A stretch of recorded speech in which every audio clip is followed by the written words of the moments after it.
My name is Emmett. My pronouns are they, them. Today is July 22nd, 2020, and today I would like to attempt to come at you guys with a reading vlog centering my experiences as a reader with fibromyalgia.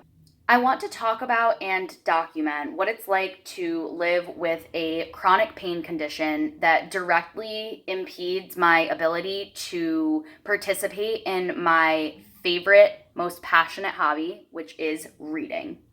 To expand a bit on what fibromyalgia is, in case you're not familiar with it, fibro is a chronic pain disease that is characterized by widespread pain throughout the body, and it has been connected to various mental health conditions, such as living with chronic and generalized anxiety disorders, as well as depressive disorders.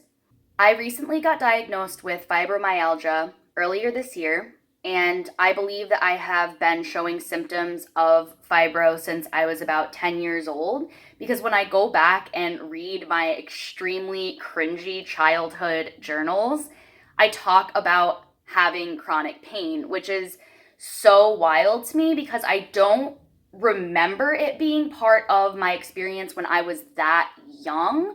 But I think that for me, having chronic pain and being chronically fatigued, another core component of fibro, has just been normalized for me because it's been part of my experience. Fibro affects everybody differently. For me, fibro mostly affects my upper body, but in the recent few years, probably the past 2 or 3 years, basically since I've been out of college, the pain has definitely been more widespread and has cropped up in more places. I've been wanting to talk about fibromyalgia on this channel, as well as chronic pain and just chronic health conditions in general, sort of what it means to be chronically ill or to have a chronic disease or disorder. Not always something that in my daily life I can talk about with a sort of level-headed and sensible mind, and I want to always make my messages on this channel very clear and very concise and helpful. So it's not always a topic that I feel like I can tackle, but I feel like it's almost like a ball of yarn and that I just need to pull somewhere. So again, I thought that it would be fun to sort of incorporate a day of reading as well as a day where I am having a chronic pain flare-up, which I am today. Basically, what it means to have fibromyalgia is you make plans and goddess laughs. It very much is a case of waking up and your best set plans can be just needed to be radically altered. So as you would expect, fibromyalgia affects my abilities to work, to socialize, to communicate, to interact with the world. And a lot of my spiritual and self-development reflects a need for mindfulness in terms of living as a human in a physical body that has chronic pain. I practice mindfulness and meditation in everything that I do, and I try to keep it at the forefront because for me, it's more than just a practice. It is a necessity for me to be able to navigate days that I am feeling like shit. So much of fibro truly is feeling like shit. I'm reminded of this quote. I just went and grabbed my quote journal because I wanted to get the exact quote. But the quote reads, "Nothing ever ends poetically. It ends and we turn it into poetry. All that blood was never once beautiful.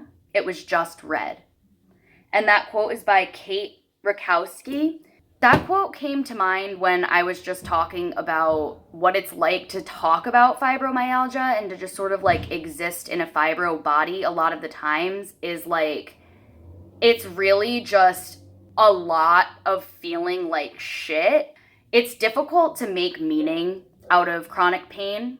At least it is for me. It's really difficult for me to have a more mindful attitude about chronic pain, because pain impacts my mood like nobody's fucking business. So, it's really hot in here. My hair is deflating while also inflating at the same time. It's actually sweltering. I kind of feel like a newscaster with this microphone.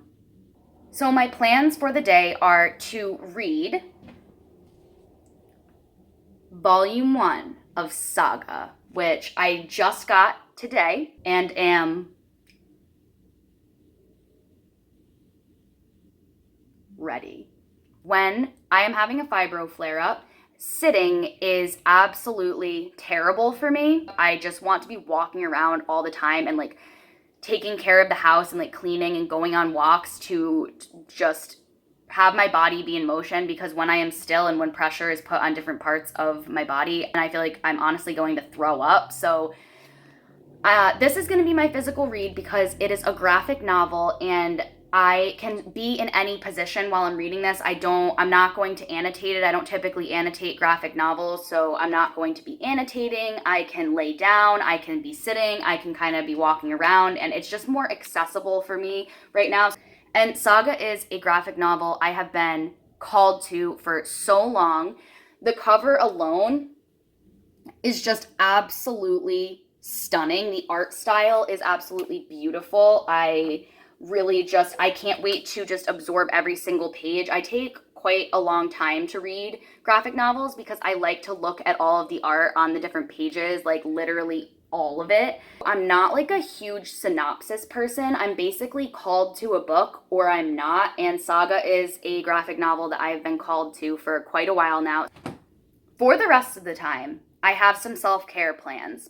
My plans are to do some cleaning around the house because cleaning is an important part of managing my chronic stress. In a little while, I'm going to make some pitas, some pita pockets, which I have been super into lately because they're just really simple and also nourishing. I'm also planning on doing some stretching and self-massage, and I will take some clips of myself doing that. So my audiobook was going to be It's Not So Pure and Simple, which is a novel about a teen who is exploring toxic masculinity, that I felt like the actual illustration on the cover sort of like matched the art style of Saga. But I think instead I'm actually going to go for the audiobook, Get a Life Chloe Brown, because that has also been on my radar for a while, and I'm pretty sure that the main character, Chloe Brown, either Chloe Brown or her sister, has fibromyalgia. So I figured that would be fitting, and since I've been wanting to read it for a while, we're gonna go for it. So that's gonna be my 2 books for the day. We're gonna see where I get with those. I'll check in soon.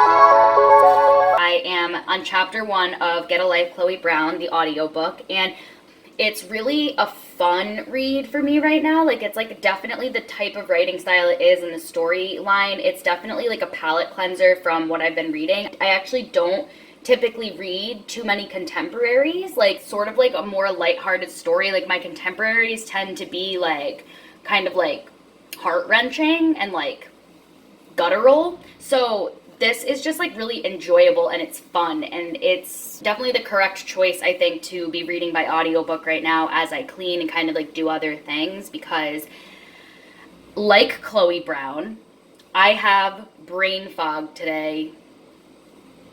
Like, whoa. I wanted to talk about the fibro rep so far in the book, and Chloe does have fibromyalgia. I was correct that that is the chronic illness that she suffers from.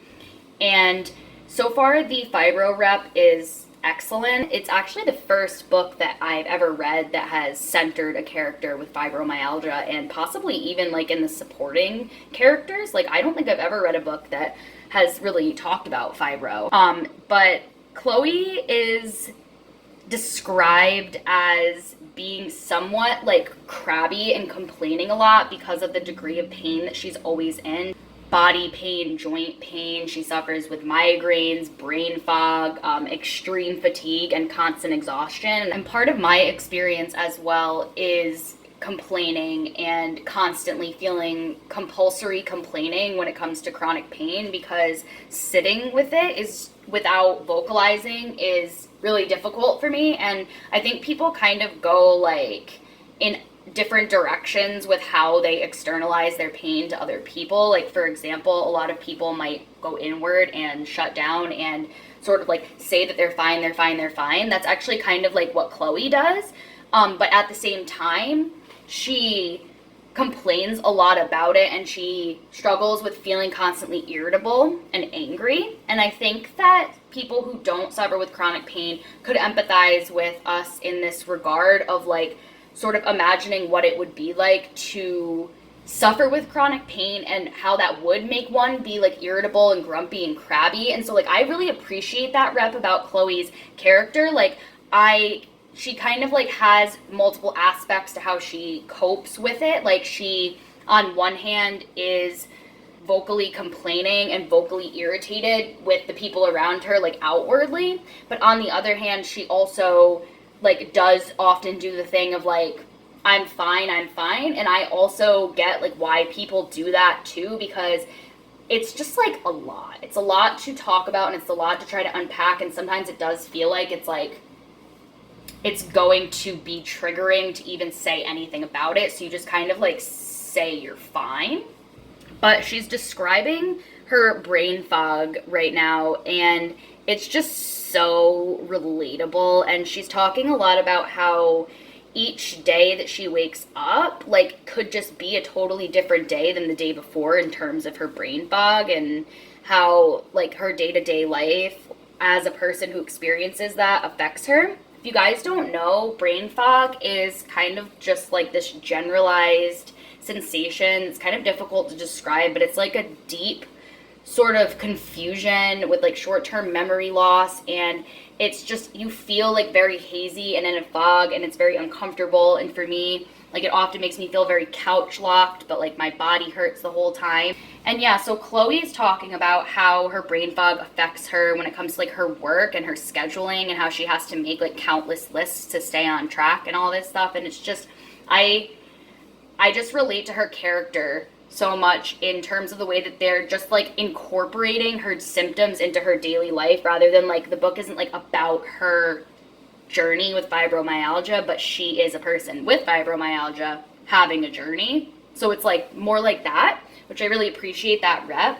She is talking about how she has to constantly make lists in order to remember things like short-term and long-term, because she has these processing issues that come with her chronic pain flare-ups.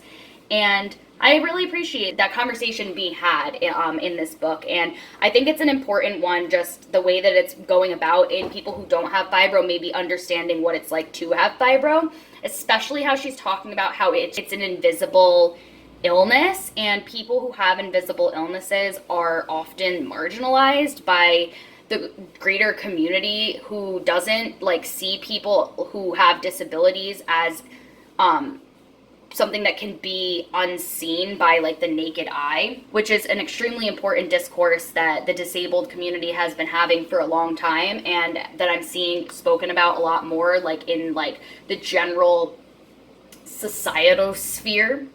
So yeah, I am appreciating Chloe so far. I think she's really multi-dimensional, and I'm also really enjoying the plot line itself. I really enjoy the familial relationships, which I've heard a lot of good things about this story, that it has like a really just like heartwarming and like soul nourishing representation of family and siblinghood, which I don't have any siblings, so I always really enjoy vicariously living through stories about siblings, especially sisters. I'll check back in with you soon and let you know how it's all going.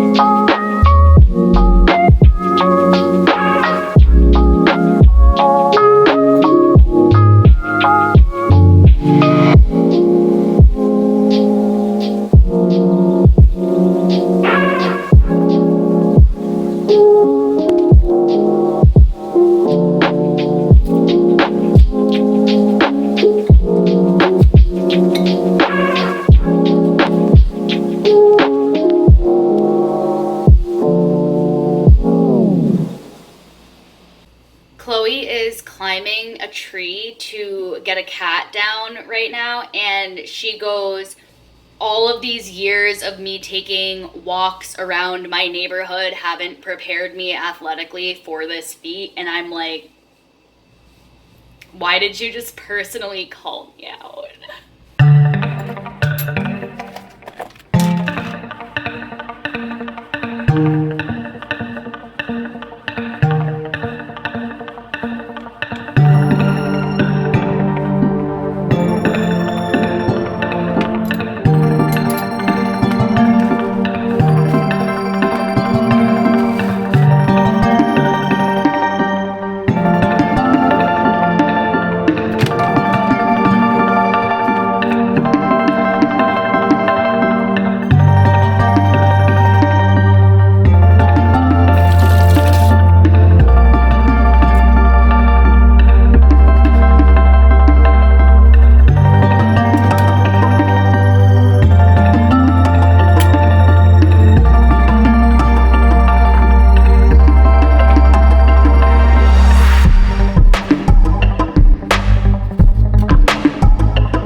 Cheers to Saga Volume 1.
Catching the last rays of daylight right now to check in. I have read part of Saga Volume 1. I almost had a fucking heart attack at the beginning of reading it because I thought the two characters who were on the front were going to just instantly die. I have such a low threshold in the media I consume for like bad things happening to the characters, because instantaneously when a character is on a page, I just have a connection with the character, and also, the two characters on the front of Saga, I totally clocked as being like me and my partner when we went to the store, and actually my partner said the exact same thing, so I thought that was so funny. So instantly when they were like about to die, I was like, oh my god, is this gonna be one of those books where like the two parents at the beginning die and like the book is about the child? Because I really like don't know much about the book, and I know the book is like focused on the child at some point, like as the child's growing up. But I was like, oh my god, the two parents, they're gone, and I totally clocked them as me and my partner. So like instantaneously I was like having a heart attack, and then they didn't die, and I was like, cool, like let's continue on. But I also am going to, when I go out in the living room, show you my massage and blood pressure like compression machines that I use. So I'll be showing you those when I step back out into the living room. I just wanted to catch these last rays of daylight. So here's my shit. I have this, which is like an arm strap massager. So this part in the back has these balls in it that massage you, and you can put the straps through your arms to create like a tightness so that it can really like dig deep into your muscles. And then here is this thing. It's called a Renfo, and I don't exactly know what this is called. I call it like, it reminds me of when you go to the doctor and you get your blood pressure taken and they have the compression pads wrapped around your arms. It's basically that. And it's been really helpful with blood flow and things like that. So it has like, basically you can make this any size you want. So you can put your legs, your thighs, your calves, forearms, biceps, your hands. You can put whatever you want, basically. Whatever part of your body you can get that thing wrapped around. You can basically just have it squeeze you, and it like creates like a compression situation. And they're in my pants because I'm not wearing any. So I'm going to put these on my legs because I feel like I need blood flow to my lower back today. So I'm going to do that. And while I'm doing that, I'm going to have that mabob right there massaging my lower back because it's fucked up. So that is going to be my self-care in terms of massage today. I did make an appointment with my masseuse tomorrow. So looking forward to that. So I'm going to chill out, put this gear all up on, and I'm going to continue reading Saga Volume 1. I've got my thingy-mabobs strapped on, and this is the first time I've done them on my thighs, and it feels quite interesting. I do have to say that I thought that these would fit around my thighs pretty easily, but I'm a little thick, and it didn't quite get there, so they're like really barely hanging on over here. No one with thicker thighs than mine would be able to fit these around them, and I just think that that's bullshit. So that's one criticism. But yeah, I've got these strapped onto my legs, and hopefully this will provide me some relief. I'm a little jarred at the use of the R word in Saga Volume 1.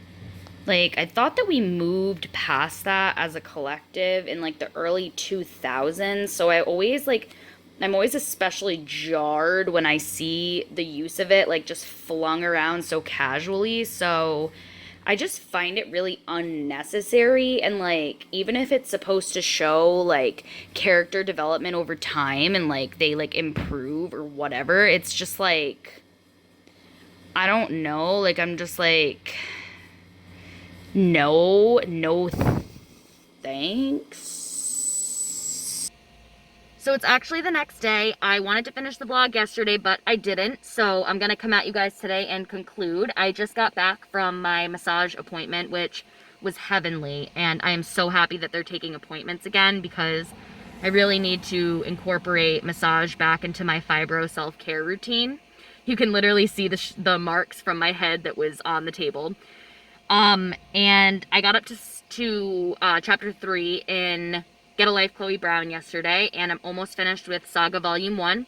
Hopefully I'll be back soon with another reading vlog. I really hope you guys enjoyed this. And as a last note before I head out, the song that was playing over me making pitas in the video is a song that was made by one of my best friends. I wanted you guys to hear it because he's incredibly talented, and I wanted to showcase my friend's art that he's been working on during quarantine. It's one of his creative projects, and he did an absolutely amazing job. I love that song. So definitely go check him out. I'll link in the description his SoundCloud so you can go download the song for yourself and listen to it.